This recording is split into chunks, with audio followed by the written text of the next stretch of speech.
بسم اللہ الرحمن الرحیم۔ میرے محترم سامعین، آج جو میں آپ کی خدمت میں مسئلہ پیش کروں گا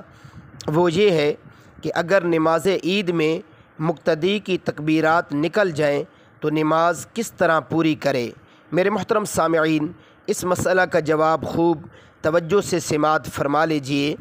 کہ اگر امام تکبیرات سے فارغ ہو چکا ہو، خواہ قرات شروع کی ہو یا نہ کی ہو، بعد میں آنے والا مقتدی تکبیر تحریمہ کے بعد زائد تکبیریں بھی کہہ لے، اور اگر امام رکوع میں جا چکا ہے اور یہ گمان ہو کہ تکبیرات کہہ کر امام کے ساتھ رکوع میں شامل ہو جائے گا تو تکبیر تحریمہ کے بعد کھڑے کھڑے 3 تکبیریں کہہ کر رکوع میں جائے،